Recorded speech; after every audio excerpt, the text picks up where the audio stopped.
From Feature Story News in London, I'm Benji Hire. A volcanic eruption in New Zealand has killed at least 5 people and left several unaccounted for.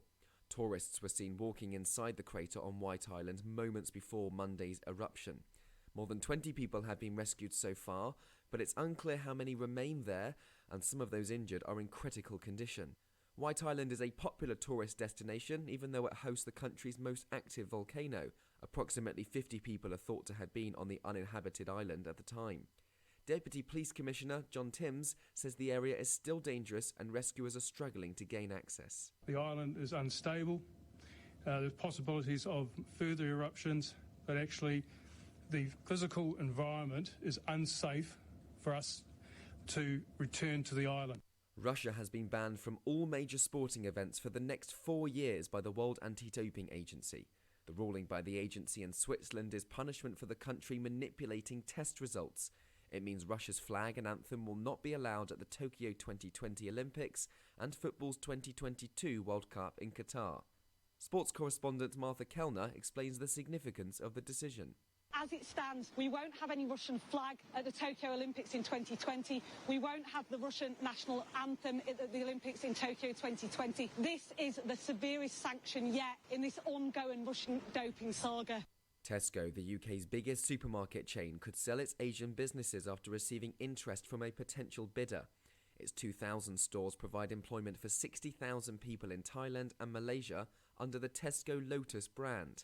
Our UK reporter, Stuart Smith, has the details. Tesco has announced it's reviewing operations in Thailand and Malaysia, which may involve selling its businesses there. It's received inbound interest, but is not saying who the interested party is. The Asian market is a valued part of Tesco's international operations, providing 10% of global sales and 20% of global profits. Its move into Asia has been one of the more successful parts of its global expansion. It previously tried to enter the Japanese and US markets, but was unable to win significant market share, and has since withdrawn. And the UK's Prime Minister, Boris Johnson, is embarking on a last-ditch blitz of pro-Brexit Labour-held key marginal constituencies in England, with only days to go before polling day on December 12th. In an attempt to hoover up the votes he needs to secure a majority, Mr Johnson is claiming that opposition parties in Parliament have delayed and denied the country's departure from the European Union. The Conservative leader is campaigning on a promise to get Brexit done. Meanwhile, the main opposition party, Labour, is still trailing in the polls. Its shadow chancellor is announcing plans to deliver a budget to end austerity within its first 100 days if the party wins Thursday's general election. From bureaus worldwide, this is FSN. Hi everyone, Al Roker here. As a guy with his own catchphrase, I appreciate that after 75 years, Smokey's only said, "Only you can prevent wildfires." But I'm filling in because there's a lot more to report. Like when it's dry or windy. Be careful burning yard waste, because wildfires can even start in your neck of the woods. Go to SmokeyBear.com to learn more about wildfire prevention. Brought to you by the U.S. Forest Service, your state forester, and the Ad Council. This is a test of the emergency podcast system. Activated by contract termination. Rumors of our demise are greatly exaggerated. Welcome to Stacy on the Right with your host, Stacy Washington. She's blessed to be a Bible-reading, gun-toting, Air Force veteran, wife and mom, righteously American.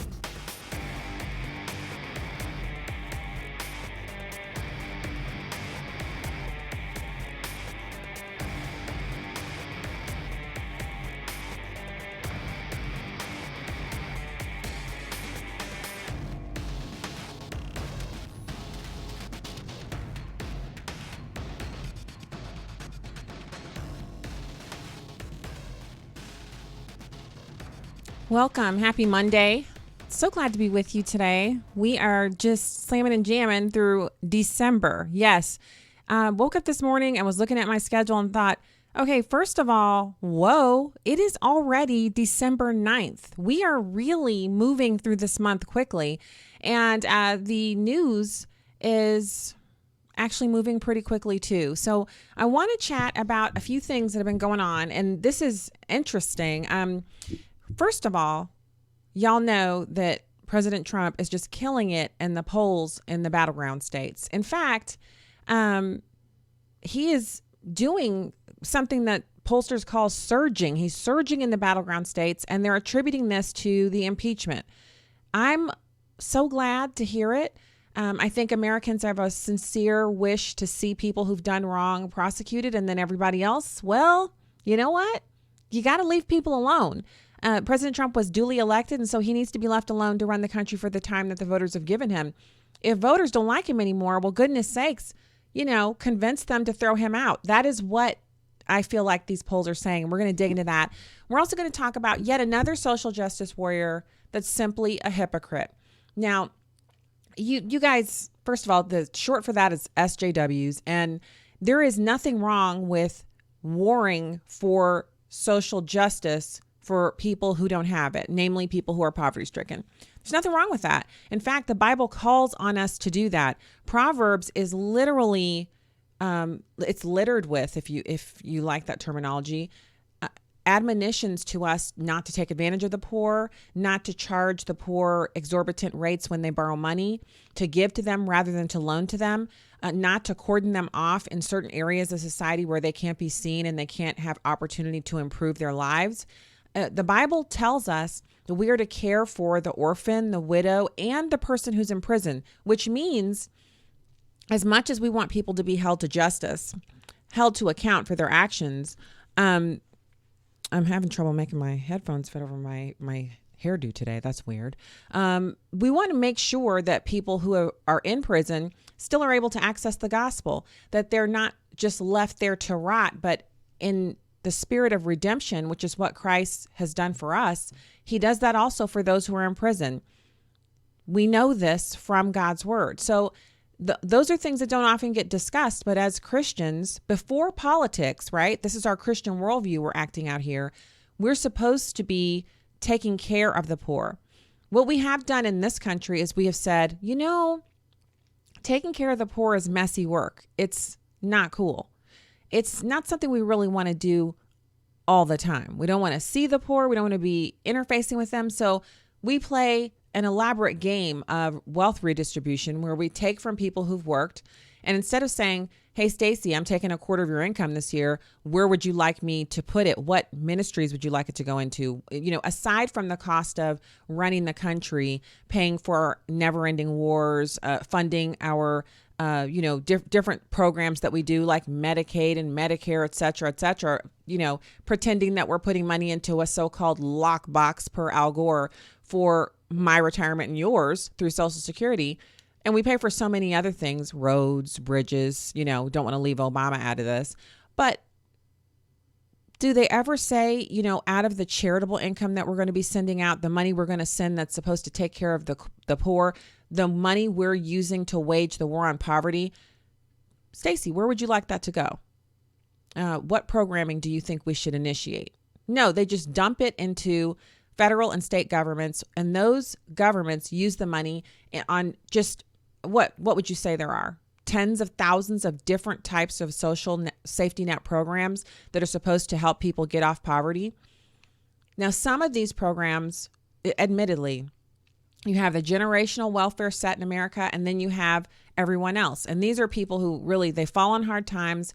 They access social services for about a year, and then they're back off of it because it's ingrained in them. They don't want any part of it. But what's really pernicious about it is that if you say you want to lower taxes, the first thing that comes out is, well, just because you've made it doesn't mean you shouldn't want to help the poor. Well, helping the poor is not solely the job of the government. In fact, I don't believe it's the government's job at all. Now, I'm not against, in theory, our social safety net. I understand that it keeps many, many thousands of children off of the streets. It keeps them with, a hot breakfast, a hot lunch, and sometimes a hot after school meal for those parents who they're getting all kinds of welfare, but they don't feed their kids.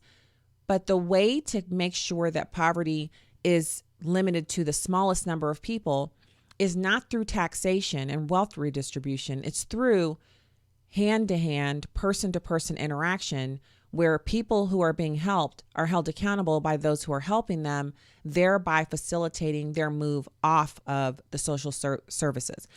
This doesn't mean that people who are disabled would never, ever be helped by our government. But what it means is what the government's doing would be much, much smaller. So I say all of that to lead into the story, which is, I just was like blown away by how efficiently New Yorkers find ways to ship people out of their state. And I know most New Yorkers would say, well, we don't find ways to ship them out. People who are leaving just don't appreciate what we have here. New Yorkers are rabidly pro-New York. They love the state. They love everything about it. Even when you talk to them about the ridiculous taxes, we're talking property taxes here, property taxes that drive middle and upper income families out of the state of New York because they can no longer afford to pay the property tax on their home. It's not that their home has gotten too expensive or that they bought too much house. It's that the property tax has risen to such a degree they can't afford to pay the property tax. So they move to parts of the country where there is no property tax or there's very low property tax. I talked about that in How Money Moves, that book by my friend Travis. Yeah, How Money Moves. And it's a great book. If you ever think about getting it, it's an easy read, and it's packed full of statistics and data. So anyway, the social justice warrior that I'm talking about right here, right now, is Bill de Blasio. So check this out. This really surprised me. He ships his homeless population to other states using a program that they have there that basically pays for families who meet certain criteria 1 year's worth of their rent. So here's how this works. First off, just so you can understand, the story is really about Mayor de Blasio sending people to North Carolina. The state of North Carolina is important in the story because Bill de Blasio has a travel ban on going to North Carolina. So you can't, if you work for the federal government in New York, you can't travel to North Carolina on the state's dime. So let's say you needed to go there for something for business. I don't know what, don't ask me. The state would not pay for you to go there because they have enacted a travel ban because North Carolina has these rules about women being able to go to the bathroom without men being in there. It's that simple. So New York says North Carolina is anti-LGBT, so they won't allow their employees to travel there and they won't allow funds to flow there. So don't you find this interesting? Mayor Bill de Blasio has been sending homeless New Yorkers to live in North Carolina. He banned the city in 2016, and the ban is still in effect. It's 3 years on here because of the controversial bathroom bill, which prevents men from going into women's restrooms. So he's ignoring the travel ban because these are state dollars that are sending these people to North Carolina to live. He hasn't lifted the ban, and it's only on non-essential travel. I want to be clear. It's not on essential travel. It's on non-essential travel. So the travel ban is on anything that you would want to do, not anything that you'd have to absolutely get done in order to perform the function of your job. So city taxpayers over the past 2 years, New York City taxpayers have given North Carolina landlords approximately $640,000 to house 40 families from the Big Apple who are living in the city's homeless shelters. The program that is being used to do this is called Special One-Time Assistance, SOTA. It's an $89 million a year program, and it has come under fire because it doesn't just send people to North Carolina. They'll send people to wherever they want to go, anywhere around the country. They're in a homeless shelter in New York. If they can show that they have a job and that the rent that they propose to pay with their new landlord is less than 50% of their take-home pay, then they qualify to get this voucher, which pays for 1 year of their rent. So you can't go to North Carolina on the state's dime to work, to perform your essential government duties, but you can go there on the state's dime if you want to live there and have your rent paid by New York taxpayers. So here's the other cake taker about this. When they send these people there, obviously the person has gone and gotten a job there because they now have the ability to say, look, I have employment that totals this amount per month. They've gone to the place and found rent, whether it's Missouri or North Carolina or California, wherever they're going. And believe me, they're not headed to California. They're headed to lower cost of living states. So they show that their income is at least twice or more the amount of the prospective rent, and then the state issues the check. Now, they are careful.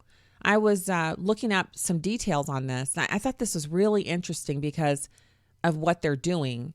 And so I want you to hear some of the frequently asked questions, because a lot of Americans are like, say, well, they're doing what now? They actually have rules about what they can do. And this is over at the New York City state government website, nyc.gov. They have a page called rental assistance. The drop-down menu is, it's like about, I need help, locations, news, doing business, and partners. And then this is under the New York City Human Resources Administration. You click on I need help, and they have one section under here: SNAP benefits, food assistance, rental assistance, adult protective services, etc.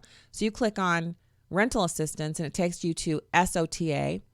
You can expand all of this SOTA frequently asked questions, and I'm going to give you some details about it. So first off, what is the Special One-Time Assistance Program? Well, it provides 1 year's full rent up front for eligible DHS clients to move within New York City, to other New York State counties, or to another state, Puerto Rico, or Washington, D.C. SOTA can be accessed by working individuals and families and those who receive SSI, SSD, etc., as long as there is a future ability to make rent payments based on the household's rent not exceeding 50% of the household income. So now here's where I would say this probably isn't that big of a deal. Okay. And I have to tell you, one of the things that is so interesting about this is it's a program that's designed to get people off of the, I'm just sitting around on my buns all day, eating and taking up space and watching cable in my government provided apartment doing nothing. This has the right idea because you have to work in order to do this. You can't access this year's worth of paid rent if you aren't working. So that's the first thing. If you go there, and that's what they have on here in the details, they tell you all about how you can or can't do whatever you can or can't do. Specifically, who's eligible? Well, families with children, you have to have been in a shelter for at least 90 days. So these are people who really need the help. Single adults and families, 90 days out of the past 365 days. So you're persistently homeless. The household must be working or have had enough income to make future rent payments based on the rent not exceeding 50% of household income. Now, if you're on government assistance, the income that you're counting towards that rent is, it can include employment or SSI and SSD. So if you're getting Social Security disability, you can use that to qualify for this program. And then the next thing that they have on here is if the household is moving within New York City only, it must not be eligible for any federal, state, or city rental subsidies. So if you're on Section 8 housing vouchers and you become homeless and you're still eligible for those, then you can't qualify for this program. Now, how is the ability to pay rent determined? You have to provide proof of income. The rent must not be greater than that income. How does a household in shelter apply for for this program, special one-time assistance? Well, the case manager and housing specialists identify clients who may be eligible for this. In addition, the clients may reach out to their case manager or housing specialist if they believe they may be eligible. And then you can't use it to rent a room in a house. It has to be an entire rental that you're taking on yourself. And they review the apartment so they go do a walkthrough if the unit is within New York City or in the New York State counties of Nassau, Rockland, Suffolk, Westchester, or in the New Jersey counties of Bergen, Essex, Hudson, Middlesex, Passaic, or Union. But if you're going outside the state, they don't inspect the apartment. If the apartment fails a review and corrections are made in a timely manner, then you can still receive the SOTA funds. And when an individual or family moves out of the 5 boroughs, they're referred to the home base office in their community. So they basically hand you off to receive your new benefits from the taxpayers in your new state. So here's my problem with this. New York's policies of not allowing certain developments, the exorbitant cost of living there, the high taxes, and the liberalism, all of the liberal policies are what causes surges in homelessness. Now, New York is not the number one bad actor. We're talking about California, Most of the big cities in California are the ones with the huge homeless problems, LA, San Francisco, etc. Not the Republican ones in the far north of the state, the ones down where the liberals rule and reign supreme. So let's say that you go into this SOTA arrangement and wherever you are, and then you leave the apartment. Well, the landlord has to pay back any unused rent to the state of New York. And if the landlord doesn't give the money back, the city will actually sue to get the money back. Now, if a landlord in New York City tries to evict the tenant during their first year, how can the tenant get help? Well, HRA will provide them a lawyer. They'll provide a lawyer to the tenant to help them be represented in court. And if you leave the apartment and go back to a shelter for some reason, even though the apartment is paid for, if you leave, then DHS and HRA will work to divert the client back to the apartment because it's paid for. And if the unit is viable, no health or safety issues, the client will be ineligible for actually being in the shelter due to the existence of other housing. So there are some safeguards here. And I know this was meant to take care of a problem. In other words, people, especially families, living in shelters, the deplorable conditions, even the best run shelters, it's a horrible place to live. It's better than being on the street, but there are other dangers present that really, even if you're there alone, if you're a woman or if you're a smaller man, weaker, or if you have children with you, it's just a dangerous place to be. So New York State wants to do something about that by providing a year's worth of housing assistance. And I think in theory, on paper, it probably sounded fantastic. But as soon as they open it up and move it out into, you can go anywhere in the United States, and then we hand you off to the local home base. So taxpayers in that state get you. Basically, New York is saying 1 year's worth of rent gets rid of a homeless family. They have 40 of these families who've moved to North Carolina. So if they had also provided some kind of training to these families on financial management, caring for kids, et cetera, kind of like a parent university, life university, you have to go through all of these things and you have to pass them. And you're doing that while you're in New York City, because that's where the homeless problem has originated from. That is where you found yourself homeless. That to me would be much more sensible. But you know what happens when you make suggestions like that if you're a Republican? You get shut down. So you're saying people need lessons on how to be a parent. How do you know they don't know how to be a parent? Well, something happened and they're homeless. Anyone can fall on hard times and become homeless, but there should be some criteria for you doing something to get access to a year's worth of paid rent, especially if you want to leave the state. Now, I don't blame people, especially if they're homeless, for wanting to leave New York. The weather's horrible. The city is expensive. And I mean, why would you want to live there if you're homeless? You would want to be somewhere where you had a better chance at becoming not homeless, right? But the idea that he ships these people out, this is the mayor of New York City, Bill de Blasio, Mr.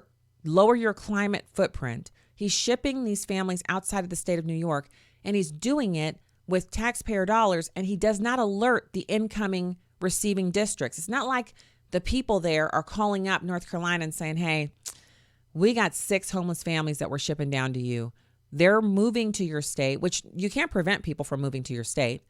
But where's the courtesy in letting the receiving districts know so that they know, hey, you know what you should be doing is you should be planning for the possibility that these people are going to be using your home-based services for, who knows what else, whether it's SSI, SDI, whatever. They're going to be using it possibly in 12 months, but possibly even before that. These are persistently homeless people that we're helping to get back on their feet, but they don't want to do it in New York. They want to do it in your state. So here they are, here's their addresses or here's their contact information so you can start follow-ons with them to prevent them from falling out of this program. But why would he do that? I would dare say, and I don't know for sure, he hasn't made a comment on this, that they probably feel like they're punishing the state of North Carolina for their horrible LGBTism by sending these people down there to them, and it's like a surprise. It's the same thing that President Obama was doing with the refugee resettlement. Governors are like, how did we get 80,000 new people in our state from some other country? And Obama was like, you can't do anything about it because the president alone, the executive branch, controls immigration. And so I decide how many refugees come in here. I decide how many of them go where, what states they get placed in. You got nothing you can say about it. You can't do anything. Now we have President Trump, who is saying, yeah, I'm in charge of immigration as well, just like Obama was. The power was given to the executive branch by Congress. They actually voted on it decades ago. So what I'm going to do is I'm going to lower the number of refugees, lawsuit, national injunction. I'm going to tell people that want to come here for asylum, they actually have to need asylum, lawsuit, national injunction. I want to build border wall, lawsuit, national injunction. You see how that works? So as long as they're doing what they want to do and without anyone's permission, foisting people, using humans as literally pawns to execute their agenda, then that's okay. Nobody can stop you from doing that. But if someone says, I want to protect Americans, I want to lower the number of people who are coming in here, well, lawsuit, national injunction. So he is a hypocrite. He's behaving hypocritically, if that sits better with you, because dooming him to being a hypocrite forever, maybe that's not the right thing to say. He's behaving hypocritically because, first of all, I know New York doesn't want other states foisting their homeless people on them, right? They don't want it. Second of all, if there's anything that any politician, any elected official should be doing is knowing that their actions, when we see them, when we see their actions and the things that they're doing, moving people around the country without telling the receiving areas that they're coming, you see how they really don't care about the people themselves. They're just trying to satisfy quotas and targets. It's not really, in the end, even though it starts off sounding pretty good. Remember when I was reading the frequently asked questions to you and all that? That actually sounded not so bad. It sounded like they were trying to do something to help people who are persistently homeless. What they're really doing is saying, yeah, we can settle some of them here, but some of them might want to go somewhere else. And if they do, we're going to help them. We're going to help them get out of New York so we can keep our numbers low. It's not right. And it again, this is what happens when you give the government the power to tax people, take money from them, and put it into programs like this. It's just wrong. All right. So one of the other stories that I thought was fantastic today, and it's just a quick hit, is the Supreme Court allowing the Kentucky ultrasound law to go into effect. So this is a law that tells doctors they are required to perform an ultrasound and show fetal images to patients before they schedule the abortion. And it was challenged by the American Civil Liberties Union on behalf of Kentucky's lone remaining abortion clinic. And of course, on appeal, it was first there was an injunction saying, no, you can't make doctors show ultrasounds. And then it went up to an appellate court and it was upheld. The ultrasound law goes into effect. Well, the Supreme Court has just kicked it back without comment. It stands. You have to show an ultrasound to a woman before giving her an abortion in the state of Kentucky. And this is something the voters put into place. Voters elected the legislators who enacted this law. If voters don't want these kinds of laws, they'll take those legislators out of office and put in ones who will put in laws that they like. And it's Kentucky, for goodness sakes. And that was always shocking to me when the ACLU and other organizations on the left act as if middle of the country states, southern states, conservative states are supposed to behave like the hellholes of, California and New York. And I do like New York. It's not like I've never been there before. I've been many times, and every time I've been, it's been fantastic. But it's a visiting place. It's not a place to go live unless you're in the outstate of New York. It's just not friendly to regular people type stuff like owning guns, worshiping, living around people who speak English. Yeah, I said it. It's not xenophobia. It's the truth. All right. So want to say hey to people in the chat room. Smoke, Tracy, Chi, and others who are over there. Thank you so much, guys, for being in the chat room over at stacyontheright.com. And our web redesign is like so close to being the trigger pulled. I just saw it for the first time yesterday, and it's so pretty, y'all. It's so nice looking and so much more ability to post content up on it. You're going to love it. So in the chat room, people are talking about Drudge. So let's talk about that for a minute. well, yeah, we can go to Drudge. Then we'll talk about this poll information for the president, who is actually doing awesome. He's surging. So over at PJ Media, there's a story about the possibility that Matt Drudge is no longer running the Drudge Report. This is not like carryable news. There is no verification on this. Drudge has not responded to requests for comment. No one at Drudge has verified that he's no longer working there, but there has been a persistent left-wing tilt to Drudge for the past year now. And a lot of people are abandoning it, and their advertising numbers are down because their clicks are down.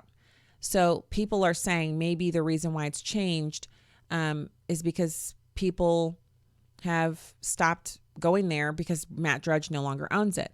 I don't know, but Rasmussen, which runs the polling organization Rasmussen Reports, has actually been tweeting kind of provocatively that Matt Drudge is no longer there, but there is no verification. Now, I will say that out of all of this have come some very nice developments. You can go to WayneDupree.com for fantastic news aggregation. And Dan Bongino has launched the Bongino Report. I went over there, pretty interface. It looks nice, but it's still an aggregator. So you click on the stories and it takes you out to wherever you're going to go. Looks great, works fantastic for the 2019-2020 thing we got going on. And of course, Dan Bongino rocks. So very, very good. I would say if you're looking for something to replace Drudge, that's a good one. And then Citizen Free Press is another news aggregator, and it's just a straight up list like Drudge, but instead of 3 columns, you got 1. Well, actually, no, you do. You have 3 if you scroll down. You have 1 at the top, which is all the hot stories of the day. And then you go down and it has this, I mean, it's exactly like Drudge, even uses the same font, Citizen Free Press, breaking William Barr issues blistering statement. Chanel Rion debriefs the Ukraine trip with Rudy, and November traffic numbers are released on the Citizen Free Press. So they're tracking their stuff publicly. That's pretty fantastic. So those are a couple of ones that you can go to if you don't want to frequent Drudge anymore. I kind of feel like, to me, it's super sad because, well, first of all, I was drudged. Remember back when I wrote for the Post-Dispatch and I left after they suspended me for writing a fantastic article about the Second Amendment? I got drudged and it was amazing. There's nothing like it. You don't see traffic like that on regular days unless you run a huge website yourself. So it was my daughter's friend who he Snapchatted her an image and he goes, "Is this your mom?" And she said, "Mommy, is this you?" I was like, I looked down and there's a picture of me that Demetrius Minor took of me holding a gun at the National Rifle Association annual meetings. And and I was like, that's me. Where did you see that? And she said, "Mom, you're on Drudge. Andrew says." I was like, no way. So I clicked, we're in the minivan. So we went to the drive-thru. We were actually headed over to, I want to say Dunkin' Donuts, but I don't remember exactly where. We drive into the drive-thru and I pick my phone up and I go to Drudge and there I am on the homepage. Y'all, she could have tipped me out of that minivan with one finger. I was so shocked. Those were good times, the good old days. Everything felt so different back then. Now, well, it's now. Anyway, so you can find the link to this story over at PJ Media. There's a lot of info here. She did like a real, like Paula Bolliard. She's been on the show before. You know Paula over from pjmedia.com. She did a big story about this, and she has some links in there if you want to read some more about what's going on with Drudge. I wish that he would go back to being his old Drudge self, but times change, people change. I don't know what's going on. Just wishing the best. So here's another one for you. I talked about it at the top of the show. President Trump is surging in battleground states as this impeachment debacle plays out. So polling from Firehouse Strategy shows that President Trump has surged in key battleground states as the Democrats' impeachment proceedings unfold. He's actually pulled ahead in the hypothetical matchups against all of the Democratic presidential candidates. He's currently polling in the lead position in Michigan, Pennsylvania, and Wisconsin against former VP Biden, Warren, Sanders, Bloomberg, and Mayor Pete. Trump's closest contender is Biden, but the president has an average lead of over 6 points. The president is polling ahead of Biden in Michigan by 5 points, Sanders by 6 points, Warren by 9 points, Mayor Pete by 11 points, and Bloomberg by 11 points, which is not a shocker because he's an anti-gun nut and he's crazy pants and he's also rich and a hypocrite. Need we say more?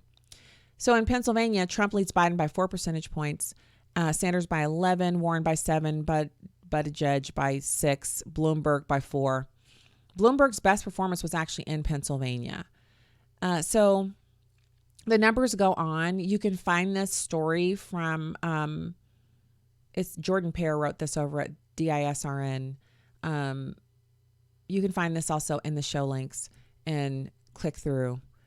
So don't forget, if you're supporting the show, first of all, that I thank you and I really appreciate you supporting the actual costs that are associated with being on the air and putting on a podcast. And I guess we can do like just real quick. I was over on Apple Podcasts and the top review over there. So the most recent review, which please review the show, leave your comments over there. I would hope they'd be positive, but the review I'm going to talk about here is a negative one. He said that the posting was spotty. So days I've been absent, he hasn't seen a podcast, and that the volume is too low, which I still don't understand that because I have the volume up at it's up. Volume is up. So you should be able to hear it. And then he also said that he loves the show when it's here, but those are his problems. So I appreciate the feedback and I'm always working on trying to make the show the best that it can be. But I'm also one person running this thing, one single person. And so the reason why we don't have fill-in guest hosts is because I'm not on terrestrial radio doing a live show anymore. So there isn't anyone for me to say, hey, do you want to do my podcast while I'm, like next week, we're traveling to DC again. I have 2 speaking engagements there in DC. I'm being flown in to do them. And this is my first time speaking for this organization, so I'm very excited about it. And it's on a subject that I really care about, which is bringing our troops home and actually doing a better job of spending our defense dollars. I'm going to be speaking on that. I'm the keynote on both.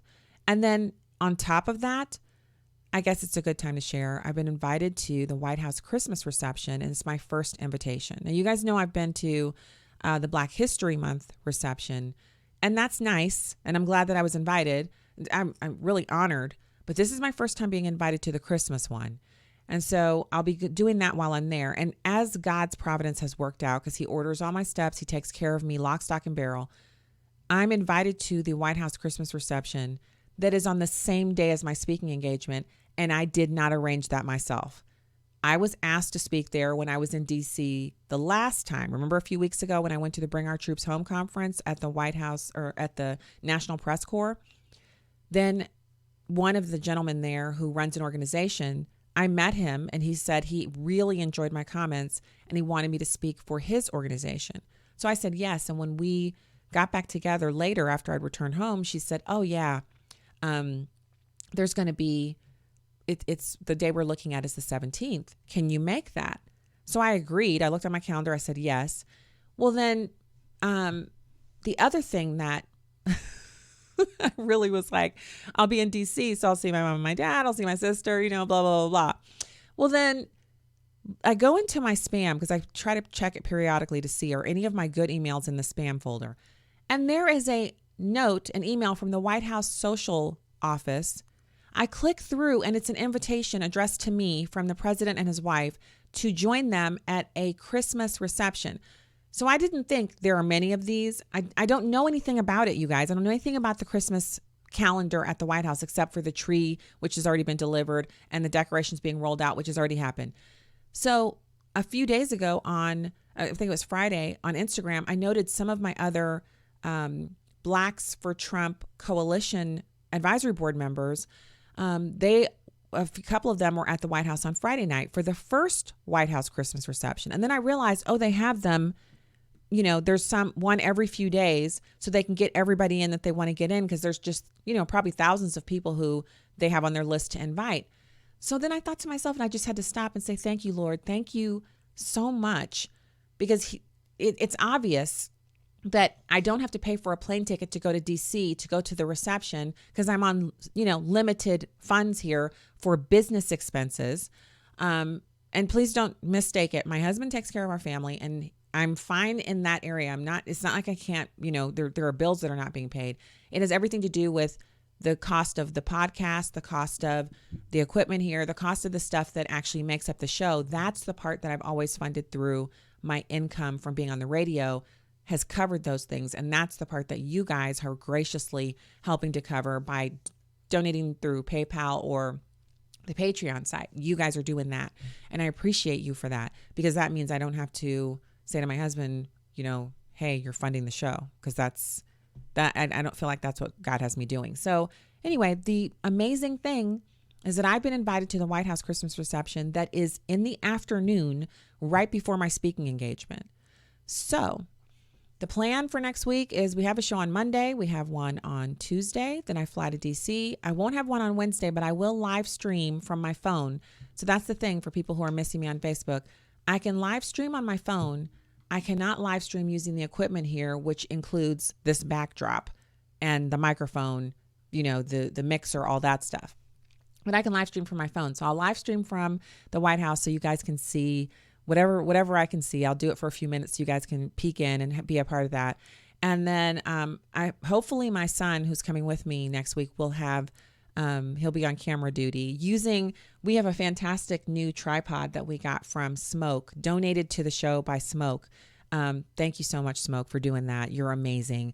And so he's going to take that tripod and use it during the speaking engagement. I won't be able to use it at the White House. You're not allowed to bring tripods into the White House, but we can use it at the speaking engagement. We won't use it at the dinner that's that evening that I'm also speaking at, but we'll use it at there's a reception at 5:00 that we'll be going to. So, and then we're flying home in the morning on Thursday. And so we'll have a show on Thursday. So you're only going to miss a show on Tuesday. That's the only day that's going to be, you're only missing a show on Wednesday. Wednesday's the only day you won't have one. And then Thursday and Friday we'll be back at it and so excited about it. So those are the details. So we just talked about the polling. We talked about Drudge. So now, did you guys see that Shep Smith's replacement has been announced over at Fox News? Bill Hemmer has been chosen as Shepard Smith's permanent replacement. Now, Bill Hemmer, I don't really know his politics that well. Obviously he's on Fox. He sits with Martha McCallum. He's a co-anchor on Fox News' America's Newsroom, and he will be permanently replacing. He's a former CNN anchor who joined Fox News in 2005. He's going to move to Smith's former 3 p.m. slot on January the 20th. The show will be Bill Hemmer Reports, and a rotating number of journalists will join anchor Sandra Smith on America's Newsroom until a permanent co-anchor to replace Hemmer is announced. Wow. So who are you guys rooting for to replace Hemmer on America's Newsroom? I have thoughts in my mind. I'm not going to say now. Why don't we all think about it and we'll circle back around to it at another point where we can talk about who thinks what, who has what thoughts about what person. I actually have a couple of unconventional people that I would, when I say unconventional, not ones who are normally right now. Okay, I'm just going to say it. Lawrence Jones III, who is frequently on the 5. Wouldn't he be amazing during the day on America's Newsroom? I call him my little brother. He's just fantastic, wonderful talent over at Fox. I want him to be on that show every day, 5 days a week. He's young. He could be on Fox for like 100 years. He's so young. Yeah. Okay, there it is. Because he's still in his 20s and he's been with Fox for like, I don't know how many years. Oh, sorry. Not Peter Ducey. No, not for me. I'm thinking Lawrence Jones I'll share some other ones another day. Y'all think about it. What would you think? Who would you think? Yeah, Hemmer has been pretty fair as far as I remember. I'm responding to somebody in the chat. She is saying he's been pretty fair. I think he has. Yeah. I think that's great news. I mean, I got nothing against it. He seems like he's pretty awesome. He's pretty laid back. So over at DC Secrets, as we close out the show here today, and I don't know if you guys like the new commercial-free format where we just go straight through the show. I thought I wouldn't be able to do it, but it actually works great. And I'm going to have a salad after this because I'm trying to intermittent fast. I'm still working on the weight loss, y'all. I just was kind of horrified by my picture with President Trump. So newly motivated, and I know that I can do this. I can do this. I just have to stick with it. So if you're doing this too, we're together. You and me, we're doing the weight loss thing together if you're doing it. And also the 25 days ahead bands, still rocking it. So arrests and removals of illegal immigrants are up, a majority up underneath President Trump. This is according to Washington Examiner. And this is what they call their opinion, Washington Secrets, by Paul Bedard.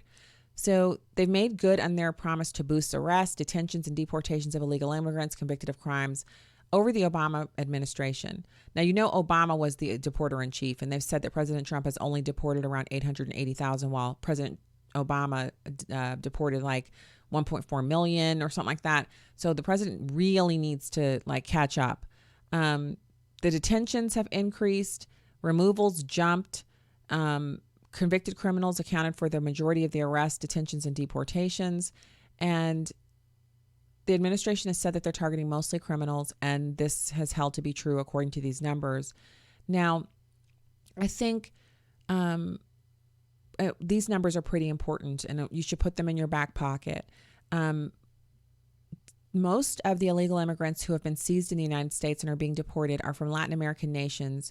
In 2018, we had 16,141 deportations of people from El Salvador, 52,755 deportations of people from Guatemala, 32,180 people from Honduras, and 139,330 people were deported back to Mexico. Now, see, we were told a couple of years ago, I remember reporting this on the show, that the illegal immigration numbers from Mexico were way down.